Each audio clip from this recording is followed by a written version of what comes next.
Welcome to my channel tips on mathematics. तो metric space के आज जो है हम एक इम्पॉर्टेंट टॉपिक पर डिस्कशन करने वाले हैं जिसको हम जानते हैं limit of limit of a sequence, या फिर हम सबसे पहले जो है इसमें हम one by one step by step हम चीज़ों को एनालाइज करेंगे और पढ़ेंगे। Sequence in a metric space पढ़ेंगे सबसे पहले।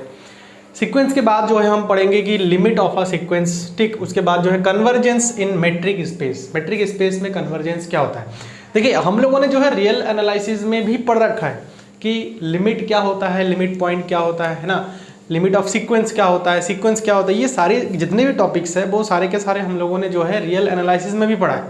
और रियल एनालिसिस में पढ़ने का जो वे था वो मैट्रिक स्पेस के वे से सिमिलर है, क्योंकि मैट्रिक जो होता है वो एक डिस्टेंस फंक्शन को जो है डिफाइन करता है। मैंने आप लोगों को बता रखा है इंट्रोडक्शन में। और जब हमने रियल एनालिसिस में पढ़ा था तो किसी दो पॉइंट के बीच के डिस्टेंस को हमने जो है एनालाइज किया था, ठीक है। किस प्रकार से वेरी करता है किसी दो पॉइंट के डिस्टेंस, बीच के डिस्टेंस, या फिर कोई पॉइंट किसी पॉइंट की ओर किस प्रकार से टेंड्स करता है। तो ये सारी चीज़ें हमने जो है रियल एनालिसिस में ही पढ़ा था। अगर नहीं देखा है आप लोगों ने तो एक बार वो रियल एनालिसिस में जो वीडियो बना रखा है मैंने सीक्वेंस से और जो है limit of a sequence, convergency discussion किया था, तो ये सारी चीज़ें आप लोगों एक बार देख लें तो यहाँ आप लोगों को बहुत अच्छी तरह समझ में आ जाएगा। तो सबसे पहले बात तो यहाँ पर ये है कि सीक्वेंस क्या होता है मैट्रिक स्पेस में। जैसा कि हमने रियल एनालिसिस में पढ़ा था, है ना, एक जो है परफेक्ट डेफिनेशन के अंडर में जो है हम बात करते हैं, तो यहाँ पर भी सेम है।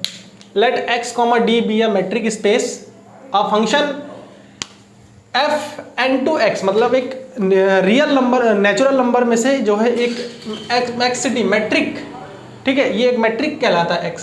इसमें जो है आपका क्या होता है, मैपिंग होता है, ठीक। एक फंक्शन है, इस called sequence denoted by xn और x1 x2, इस प्रकार से हम जो है डिनोट करते हैं। जब हमने रियल एनालिसिस में पढ़ा था तो उस टाइम जो है हमने जो मैपिंग किया था, जिसका डोमेन होता है नेचुरल नंबर्स रहता है, लेकिन हम जो है रियल एनालिसिस में जब पढ़ा था तो रियल नंबर्स में मैपिंग हो रहा था, मतलब जो कोडोमेन था वो रियल नंबर का था।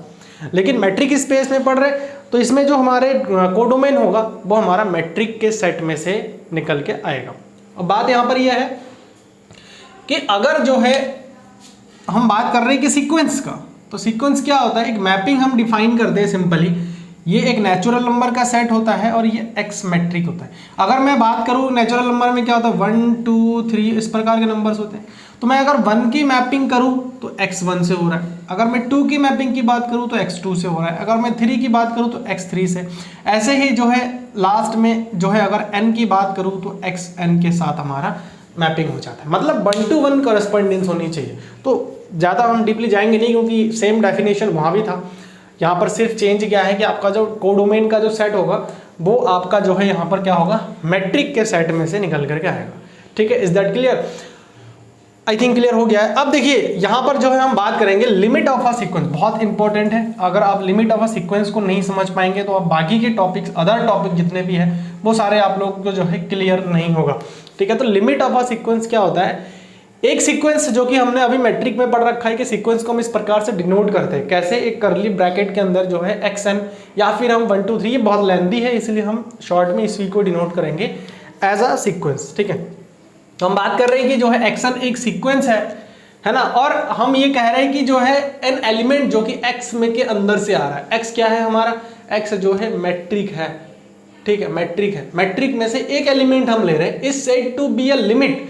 तो इस x को हम जो है लिमिट कहेंगे किसका, इस सीक्वेंस का। अगर जो है एक एप्सिलॉन जो है ग्रेटर देन 0, मतलब एक पॉजिटिव एप्सिलॉन हो। एप्सिलॉन ऐसा वैल्यू होता है जो कि बहुत ही छोटा वैल्यू होता है, ठीक है। There exist m belongs to natural number such that distance function of xn, x is less than epsilon for every n is greater than equal to m, ठीक है। डेफिनेशन तो हमने पढ़ लिया है, समझ में ऐसे नहीं आने वाला है जब तक हम एग्जाम्पल नहीं लेंगे इसका। Limit n tends to infinite xn is equal to x। तो हम इसको ऐसे डिनोट करते हैं कि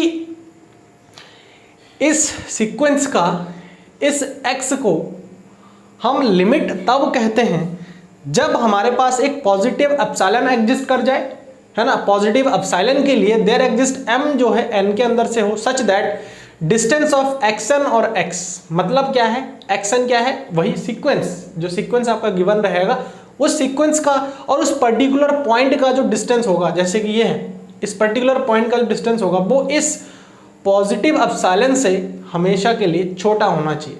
कब? हर एक n greater than equal to m के लिए। मतलब एक नेचुरल नंबर है, जैसे कि हम बात कर रहे हैं m किस में से बिलोंग कर रहा है, नेचुरल नंबर में से, तो 1 2 3 4 5 और इस प्रकार से आगे भी चलता जाएगा n तक। ठीक है, अब हम बात कर रहे हैं कि एक पर्टिकुलर पॉइंट के बराबर या फिर उससे बड़ी वैल्यू के लिए, एक पर्टिकुलर पॉइंट के बराबर, देखिए m के बराबर है ना, n का जो वैल्यू है वो m के बराबर हो सकता है और m से बड़ी भी हो सकती है। और ये n भी हमारा कहाँ से आ रहा है, ये भी आप समझ लीजिए कि ये भी नेचुरल नंबर ही है। क्यों? क्योंकि हमने जब सीक्वेंस डिफाइन किया था तो हमने यही चीज बताया था कि ये नेचुरल नंबर के अंदर से ही n आता है। तो एक पर्टिकुलर वैल्यू उसके बराबर या फिर उससे बड़ी हर एक वैल्यू के लिए distance between x and x is always less than epsilon. ठीक है, मतलब xn और x का जो डिस्टेंस होगा वो एप्सिलॉन से हमेशा छोटा होना चाहिए। कब? हर एक पर्टिकुलर पॉइंट के बराबर है या फिर उससे बड़ी जितनी वैल्यूज होंगे उन सभी के लिए। तभी जाकर हम ये कह सकते हैं कि जो xn का लिमिट होगा वो x होगा। अब कैसे, इसको एक एग्जांपल के थ्रू हम जो है समझने की कोशिश करते हैं। यहां पर देखिए, हम ये कह सकते हैं कि अगर m है तो m या फिर m से जितनी बड़ी वैल्यू है उसके लिए जो है आपका ये कंडीशन सेटिस्फाई करना चाहिए। ठीक है, अब देखिए यहां पर बात ये है कि जो है इसको हम सॉल्व आउट करेंगे कैसे। हर एक बात जो है यहाँ पर, ये जो हम कंडीशन यहाँ पे लिखा है ना कि जो n जो है m से हमेशा के लिए ग्रेटर होगा या फिर उसके इक्वल होगा, तो ये डिपेंड करता है आपके इस एप्सिलॉन पर। एप्सिलॉन जो है 0 से बड़ी है ना, यहाँ पर देखिए 0 से बड़ी का मतलब पॉजिटिव कोई भी नंबर हो सकता है। एप्सिलॉन जो है छोटी से छोटी वैल्यू हो सकती है, 0.1 भी हो सकता है, 0.01 भी हो सकता है, 0.001 भी हो सकता है, 0.0001 भी हो सकता है। तो एप्सिलॉन जिस प्रकार से हम चूज करेंगे उसी प्रकार से m और n का वैल्यू भी वेरी करेगा। ठीक है, अब जो है हम एक छोटा सा एग्जांपल के माध्यम से इसको समझने की कोशिश करते हैं, है ना। जितने भी बातें हमने बताया उसको एक एग्जांपल के हेल्प से हम समझते हैं।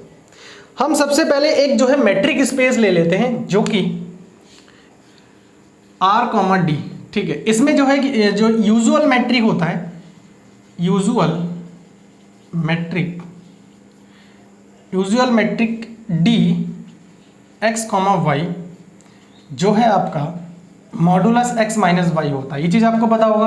अब देखिए इसमें हम ये मान के चलते हैं, लेट जो सीक्वेंस है वो हमारा 1/n है।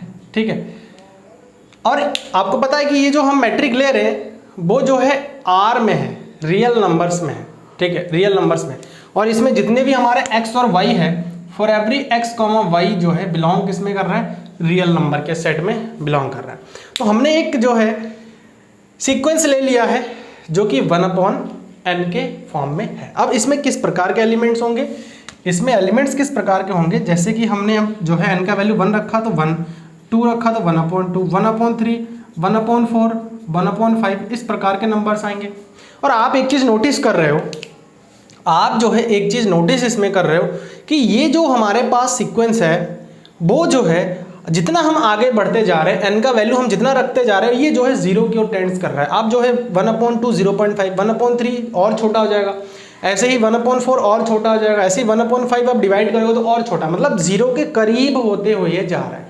तो कुल मिला के यहाँ पर जो है ये जो लिमिट ऑफ अ सीक्वेंस है, इसका एक मीनिंग मैं और बता देता हूँ कि ये जो है किसी एक पॉइंट के तरफ जाना। ठीक है, tends towards any point, मतलब लिमिट का मतलब जो है ये होता है किसी सीक्वेंस का लिमिट का मतलब यही होता है कि किसी एक पर्टिकुलर पॉइंट के तरफ जो है वो वैल्यू वेरी कर रहा है। तो अगर मैं इस पर्टिकुलर एग्जांपल को लूँ इस सीक्वेंस का, तो इसका जो वैल्यू है वो हमारा 0 की ओर टेंड्स कर रहा है, 0 की ओर टेंड्स कर रहा है। तो इसका मतलब क्या है कि ये 0 जो है लिमिट होगा किसका, लिमिट ऑफ 1/n का। 0 जो है लिमिट होगा किसका, 1/n का। अब हमने बोला तो है कि 0 जो है इस 1/n का लिमिट होगा, तो क्या ये डेफिनेशन सेटिस्फाई करेगा? ये तो हमने सिर्फ देख लिया है कि हाँ लिमिट जो है। अगर मैं limit n tends to infinite कर दूं तो वो एक पर्टिकुलर पॉइंट की ओर जाना चाहिए। देखिए कैसे, limit n tends to infinite, xn क्या है हमारे पास 1/n है, तो मैं 1/इनफाइनाइट करूंगा तो कहीं ना कहीं वो 0 की ओर आ रहा है, 0 आ रहा है। तो क्या ये चीज ट्रू हो रहा है? ये डेफिनेशन के साथ साथ ट्रू हो रहा है। एक बार हम इसको जो है देखते हैं, डेफिनेशन के साथ सॉल्व आउट करने की कोशिश करते हैं। देखिए इसमें क्या बताया गया, मैं जो है यहाँ पर सबसे पहले मैंने ये बताया था कि ये जो जितनी भी चीजें हमने बताया ना वो सारे के सारे एप्सिलॉन पर डिपेंड कर रहा है। तो सपोज दैट मैं ये करता हूँ कि जो एप्सिलॉन है वो हमारा 0. कितना है 1 है ठीक है 0.1 है। अब अगर एप्सिलॉन 0.1 है तो मैं यहाँ पर बात करता हूँ कि डिस्टेंस ऑफ xn, x, ठीक है, डिस्टेंस ऑफ xn, x। मैंने ये बताया कि 0 जो है इसका लिमिट होगा, है ना, 0 जो है इसका लिमिट होगा। अगर मैं इस पर्टिकुलर सीक्वेंस की बात करूं तो इसका जो है लिमिट हमारा क्या हो जाएगा, 0 हो जाएगा। तो इसका मतलब क्या है, x के प्लेस पर हमारा 0 आएगा। तो चलिए देखते हैं, distance of xn, x is less than epsilon कब होगा, जब n is greater than equal to m। तो डिस्टेंस ऑफ xn क्या है 1/n, x हमारा क्या है 0 है, इज लेस देन एप्सिलॉन किसके लिए, n greater than equal to m। अब देखिए एप्सिलॉन तो हमने ले लिया है, लेकिन एप्सिलॉन की मैंने बात किया कि एप्सिलॉन हम जो है 0.1 चूज कर रहे हैं। कोई भी पॉजिटिव नंबर हमारा हो सकता है एप्सिलॉन, जो कि हमने अपने हिसाब से ले लिया। 0.01 भी ले सकते हो, 0.001 भी ले सकते हो। अब छोटे से छोटे वैल्यू को आप जो है असाइन करेंगे एप्सिलॉन को, ठीक है। अब देखिए हमने जो है एक यूजुअल मैट्रिक को डिफाइन किया था, जो कि dx, y अगर है तो modulus of x minus y है, modulus of x minus y है, ठीक है। तो देखिए d मतलब इसका मतलब ऐसा हो जाएगा कि यूजुअल मैट्रिक का हम यहाँ पर अप्लाई करेंगे तो 1/n माइनस 0 का मॉडुलस हो जाएगा, जो कि लेस होगा आपका 0.1 से, ठीक है, 0.1 से। अब यहाँ पर देखिए हम बात करते हैं कि ये जो m और n है वो क्या होगा।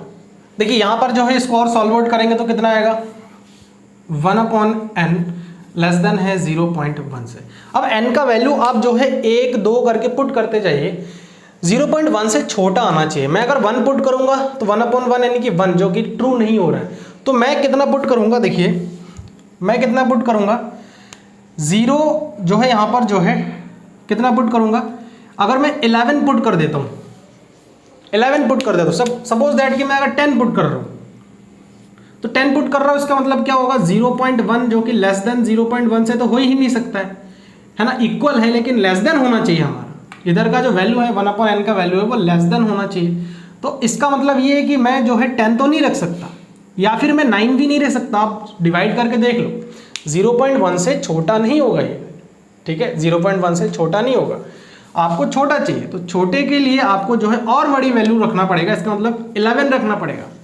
अगर मैं 1/11 रखता हूँ n के जगह पर मैं 11 रखता हूँ, तब जाकर के ये चीज ट्रू हो रहा है ना, लेस देन एप्सिलॉन हो रहा है। तो इसका मतलब क्या है, इसका मतलब क्या है कि फॉर एवरी